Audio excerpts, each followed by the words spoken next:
Hello friends, I am शिखा कौशिक, मेरा channel velocity learning. आज आपके लिए हम एक नया वीडियो लेकर आए हैं जो 9th क्लास के लिए है, एटम्स एंड मॉलिक्यूल चैप्टर से। ओके, मैंने अपना प्रीवियस वीडियो जो हुआ था उसमें आपको क्या बताया था बच्चों कि लोग कांस्टेंट प्रोपोर्शन बताए थे एंड लोग कांस्टेंट मास बताया था, कंजर्वेशन ऑफ मास बताया था। सॉरी, आज वहीं से इन्हीं कंसेप्ट से सर जॉन डाल्टन थे, उन्होंने आइडिया लिया और अपनी थ्योरी को प्रपोज किया, जिसको आपके क्या कहलाता है, डाल्टन्स एटॉमिक थ्योरी। ओके, तो कब किया था इन्होंने डाल्टन सर ने इसको रिप्रेजेंट जो किया था, प्रेजेंट किया था 1808 में किया था। और ये इतना बेनिफिशियल हुआ कि इसके बेस ही पर हमने, इस थ्योरी के बेस पर ही हमें एक्सप्लेन कर पाए हम मैटर की प्रॉपर्टीज को। And second one, foundation of a modern chemistry, यानी ये एटम को जब उन्होंने डिस्कवर किया उसके बाद ही साइंस में केमिस्ट्री को एक अलग से स्ट्रीम बना, एक अलग पार्ट बना साइंस का केमिस्ट्री। तो ये इतना इंपॉर्टेंट रहा है केमिस्ट्री के लिए। अब इसके अकॉर्डिंग चलते हैं, क्या बोला है डाल्टन एटॉमिक थ्योरी के अकॉर्डिंग। ठीक, all the matter is made up of a very small indivisible particle called atom. क्या बोला कि हमारा जितने भी मैटर होते हैं, ये बताया था कि जो मैटर होता है वो पार्टिकल से मिलकर बना हुआ है। कोई भी मैटर हो, सब पार्टिकल से मिलकर बने हुए हैं। और इसके लिए सर डाल्टन ने बोला कि जो मैटर है वो बहुत ही very very very small particle, जो कि इंडिविजिबल, यानी आप उसको फर्दर डिवाइड नहीं कर सकते हो। तो स्मॉल जो पार्टिकल होता है उस पार्टिकल को उन्होंने नाम दिया atom. Okay, indivisible particle called atom. Second आता है आपका इसमें कि atom can neither be created not destroy, यानी एटम को ना तो क्रिएट किया जा सकता है ना ही डिस्ट्रॉय किया जा सकता है।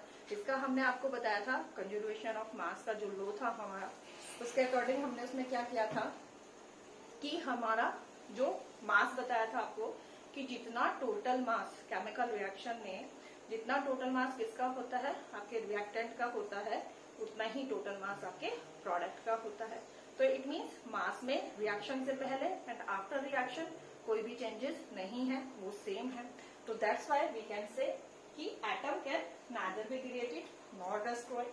Third one, all the atom of a given element, all the atom of a given elements are identical in every respect, जैसे having the same साइज में, मास में और फिजिकल प्रॉपर्टीज में, केमिकल प्रॉपर्टीज में सब सेम होते हैं। इसका एक एग्जांपल लीजिए आप, शुगर लो। ठीक है, आप शुगर को देखोगे तो शुगर के जितने भी पार्टिकल हैं सारे के सारे आपको सेम दिखाई देंगे, साइज भी सेम, शेप भी सेम, सब कुछ आपको एक जैसा दिखाई देता है, राइट। तो वो सेम एलिमेंट, यानी जितना भी कंबाइंड हुए हैं सेम एटम मिलकर बनाने एलिमेंट को, तो वो आइडेंटिटी में बिल्कुल सेम होगा, एक जैसे लगेंगे। शुगर कहीं पर भी चले जाओ, उसके जो क्रिस्टल्स, क्योंकि बहुत सारे एटम से मिलकर बने हुए हैं, तो आपको हर जगह शुगर एक ही जैसा क्रिस्टल देखने में एक ही जैसा लगेगा, सेम बिल्कुल, यानी उसके जो एटम्स होते हैं वो सेम होते हैं। जैसे हाइड्रोजन है, हाइड्रोजन के एटम आप कहीं पर भी ले लीजिएगा, हाइड्रोजन के एटम एक जैसे होंगे, क्लोरीन के एटम एक जैसे होंगे। तो सब जगह मतलब सेम जो एलिमेंट होते हैं जब वो कंबाइंड हो रहे हैं, सेम एटम जब कंबाइंड होते हैं या सेम एलिमेंट के जो एटम्स होते हैं वो आइडेंटिकल होते हैं, सब एक जैसे होते हैं। नेक्स्ट वन आता है आपका कि atoms of a different element differ in mass, size and chemical properties. अब यहाँ पर देखो क्या बताया है, हम दो एलिमेंट्स ले लेते हैं, एक हमने गोल्ड ले लिया, एक हमने कॉपर ले लिया, राइट। तो हम गोल्ड को, जो भी आपके गोल्ड एलिमेंट है, अगर आप उसको माइक्रोस्कोप से देखोगे तो उसके जो पार्टिकल्स, जो एटम है जिनसे वो मिलकर बना हुआ है, आपको सब एक ही साइज के दिखाई देंगे, एक ही जैसे दिखाई देंगे, शेप में, साइज में, स्ट्रक्चर में, सब एक जैसे दिखाई देंगे। वहीं साइड में आपने क्या किया, कॉपर हमने लिया हुआ है, कॉपर के पार्टिकल को देखा हमने, सारे एक पार्टिकल उठाया, उसको चेक किया, माइक्रोस्कोप से देखा, फिर दूसरा लिया, तो आप देखोगे कि डिट्टो कॉपी होंगे, कॉपर के पार्टिकल्स जो होंगे, जो एटम्स होंगे, डिट्टो कॉपी होंगे। गोल्ड के जो होंगे सारे पार्टिकल में कंपैरिजन करेंगे गोल्ड के, तो वो भी डिट्टो क्या होंगे, कॉपी होंगे। लेकिन जब आप क्या कर रहे हो, आप दो एटम ले रहे हो, एक आपने गोल्ड का एटम ले लिया, एक आपने कॉपर का एटम ले लिया, तो दोनों को अगर आप कंपैरिजन करोगे तो आपको बिल्कुल डिफरेंट लगेंगे, ना वो शेप में सेम होंगे, ना वो साइज में सेम होंगे, ना उनकी केमिकल प्रॉपर्टीज सेम होंगी। तो इसीलिए उन्होंने कहा है कि atom of a different element differ in mass, size and chemical properties. Okay, next point की तरफ हम चले। अगर the number and kind of atom in A given compound is fixed, ये हमारा लॉ ऑफ कांस्टेंट प्रोपोर्शन वाला law है। उसके अकॉर्डिंग क्या कहा था, हमने भी कहा था ना, आपसे बताया था उसमें कि इसमें जो नंबर ऑफ एटम्स होते हैं वो क्या होते हैं, फिक्स्ड होते हैं, फिक्स रेशो में कंबाइंड होते हैं, राइट। जैसे आपको बताया था H2O का हमने एग्जांपल दिया था इसमें। अगर हम यहाँ में H2O, तो आपको ये बताया था कि हमेशा वाटर जब भी फॉर्म होगा, हाइड्रोजन और ऑक्सीजन जब कंबाइन होंगी, हाइड्रोजन और ऑक्सीजन यानी दो एलिमेंट, फिक्स एलिमेंट है हाइड्रोजन एंड ऑक्सीजन, एलिमेंट भी फिक्स है और इनका रेशो भी फिक्स है। वी नो दैट कि जब भी आपके ये 1:8 की फॉर्म में कंबाइन होंगे, हाइड्रोजन एंड ऑक्सीजन जब भी 1:8 की फॉर्म में कंबाइंड होंगे तो आपका वाटर मॉलिक्यूल फॉर्म होगा। ठीक है, दोनों चीजें आ जाती हैं, हाइड्रोजन और ऑक्सीजन, वाटर मॉलिक्यूल कौन मिलकर बनाएगा, हाइड्रोजन और ऑक्सीजन कंबाइंड होंगे दोनों, यानी नंबर ऑफ एलिमेंट्स फिक्स हो गए कि हाइड्रोजन और ऑक्सीजन है, कंबाइंड होंगे तो वाटर बनाएगा। एंड सेकंड थिंग, जब वो एक फिक्स रेशो में यानी 1:8 में कंबाइंड होंगे तभी आपका वाटर फॉर्म होगा, राइट। तो इट मीन्स दैट कि atom of a same element can combine, sorry, हाँ जी, नेक्स्ट वन है atom of a same element can combine in more than 1 ratio. अब यहाँ हमने बोला H2O, हाइड्रोजन और ऑक्सीजन, हमेशा हम ये नहीं कहेंगे कि 1:8 में कंबाइन होगा, लेकिन जब भी वाटर, ये आपका वाटर फॉर्म होगा तो हमेशा 1:8 की रेशो में ही कंबाइन होंगे।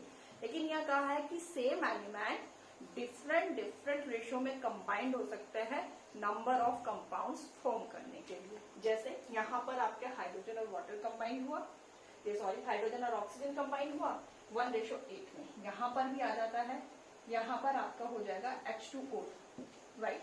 कहने को तो यहाँ पर भी हम क्या करेंगे कि ये भी हाइड्रोजन और ऑक्सीजन है, ये भी हाइड्रोजन और ऑक्सीजन है, लेकिन यहाँ पर देखो क्या रेशो हो रही है, यहाँ पर आता है आपका 1:8 और यहाँ पर आता है आपका 1:60, है ना। तो यहाँ क्या कहा है कि एलिमेंट आपके सेम है, हाइड्रोजन और ऑक्सीजन है, लेकिन डिफरेंट कंपाउंड हो गए हैं, ये डिफरेंट रेशो में कंबाइंड हो सकते हैं डिफरेंट कंपाउंड को फॉर्म करने के लिए। तो यहाँ पर हाइड्रोजन और ऑक्सीजन ने कंबाइंड हुआ, वाटर फॉर्म कर दिया, यहाँ पर भी आपका हाइड्रोजन और ऑक्सीजन कंबाइंड हुआ और हाइड्रोजन पेरोक्साइड बना। ऐसे आप नाइट्रोजन और ऑक्सीजन के देखते हैं, nitrogen oxide, nitrogen dioxide, nitrogen trioxide, combined तो क्या हो रही है, नाइट्रोजन और ऑक्सीजन ही हो रही है ना। आपके जो एलिमेंट है वो फिक्स है, लेकिन यहाँ पर उनकी जो रेशोज हैं, कंबाइंड होने की जो रेशो है वो डिफरेंट है, जिसकी वजह से डिफरेंट कंपाउंड फॉर्म हो रहे हैं, राइट। तो ये हो सकता है, ये हम यहाँ पे प्रूव किया हमने इस चीज को कि मोर देन 1 रेशो में कंबाइन हो सकता है। And last one, atom is the smallest particle, atom is the smallest particle that take part in a chemical reaction, यानी जो आपकी केमिकल रिएक्शन होती है उनमें क्या होता है, आपका एटम जो स्मॉलेस्ट पार्टिकल है वो ही पार्ट लेता है। ठीक है, तो ये आप कुछ आपके पोस्टुलेट्स थे जो हमने क्या बताए हैं, डॉल्टन एटॉमिक थ्योरी के बताए हैं, राइट। इसको समराइज कर लेते हैं एक बार। क्या बताया था कि इनकी वजह से जब एटम को डिस्कवर किया तो प्रॉपर्टीज ऑफ मैटर डिस्क्राइब हो सकी, एक्सप्लेन कर सके हम लोग, और मॉडर्न केमिस्ट्री की ये फाउंडेशन थी। इनके अकॉर्डिंग इन्होंने बोला क्या कि मैटर जो होता है वो स्मॉलेस्ट पार्टिकल से मिलकर बना हुआ है, जो कि बहुत ज्यादा स्मॉल होता है, ओके। और क्या कहा, मेन पॉइंट जो स्टॉल करने के लिए है, इनडिविजिबल। बाद में जाके यही इनका ड्रॉबैक भी हुआ था, लेकिन उन्होंने उस टाइम पे बोला था इनडिविजिबल। अभी देखो बहुत पुरानी बात है, हम आज की डेट में तो बहुत कुछ चेंजेस हैं, डिस्कवरीज, न्यू डिस्कवरीज हुई है, लेकिन ये इतनी पुरानी बात है कि यहाँ पर इन्होंने ये जो किया था, डिस्कवर किया था। अगर हम देखें हमारे लिए आज के टाइम में जो स्टडी हमारी इजियर हो रही है वो इसी की वजह से हो रही है, स्पेशली केमिस्ट्री, राइट। सेकंड बताया कि एटम को क्या कर सकता है, can nether be created not destroyed. ये आपका कैसे था, law of conservation of mass से था, ये प्रूव हो चुका है। एंड थर्ड कि एटम जितने भी होते हैं हमारे गिवन एलिमेंट, सेम एलिमेंट के जो एटम होता है वो आइडेंटिकल होते हैं, वो एक ही जैसे होते हैं, सेम साइज और केमिकल प्रॉपर्टीज में। डिफरेंट टाइप के एलिमेंट, ठीक है। उनके जो एटम होते हैं वो भी क्या होते हैं, डिफरेंट डिफरेंट होते हैं। कलर, साइज और केमिकल प्रॉपर्टीज में वो डिफरेंट डिफरेंट होंगे, ठीक है। अब number and kind of atom in A given compound is fixed. जैसे हमने इसमें बताया, आपका ये कांस्टेंट प्रोपोर्शन वाला जो लो था उससे ये वाला ये प्रूव हो रहा है यहाँ पर कि हम जब भी हाइड्रोजन और वाटर को, वो ऑक्सीजन को 1:8 में कंबाइंड करेंगे तभी आपका क्या होगा, वाटर फॉर्म होगा। ओके, यहाँ पर जैसे हमने आपको किसका बता दिया था, अमोनिया का बताते हैं। अमोनिया में 1 atom of nitrogen, 3 atom of hydrogen, हम कंबाइन करेंगे इसको 4:3 या 3:4 में। जब वो कंबाइंड होगा तभी आपका क्या बनेगा, अमोनिया बनेगा। यानी एटम्स जो होते हैं फिक्स रेशो में कंबाइंड होते हैं। एंड 6.1 कि आपका बताया atom of a same element can combine in a more than 1:4 for different number of compounds. जैसे ये कि यहाँ पर हाइड्रोजन और ऑक्सीजन कंबाइंड हुए 1:8 में, ओके, वाटर बना। यहाँ पर अगर हाइड्रोजन और ऑक्सीजन ही कंबाइंड हो रहे हैं, एलिमेंट सेम है लेकिन कंपाउंड डिफरेंट डिफरेंट है, इधर वाटर है और इधर क्या है आपका हाइड्रोजन परऑक्साइड है। यहाँ ये 1:8 में कंबाइंड है और यहाँ पर ये 1:16 में कंबाइंड है। तो ये प्रूव होता है कि same element different different ratio में कंबाइंड होकर डिफरेंट डिफरेंट कंपाउंड बनाते हैं। एंड लास्ट वन कि जो एटम होता है वो स्मॉलेस्ट पार्टिकल होता है जो केमिकल रिएक्शन में पार्ट लेता है। ओके, तो ये इंपॉर्टेंट है कि डाल्टन एटॉमिक थ्योरी, काफी टाइम इसका क्या होता है कि आपके एग्जाम्स में क्वेश्चन आते हैं, इंटरेस्टिंग है, इजी वे से आपको पढ़ाया है। तो अभी आपके टेप्स पे हो जाना चाहिए, एक बार अपने आप इसको रिवाइज कीजिएगा तो ये आपके लिए बहुत इजी हो जाएगा। आज मेरी वीडियो देखने के लिए थैंक यू, और अगर अच्छा लगे तो मेरे चैनल को आप प्लीज सब्सक्राइब कीजिए।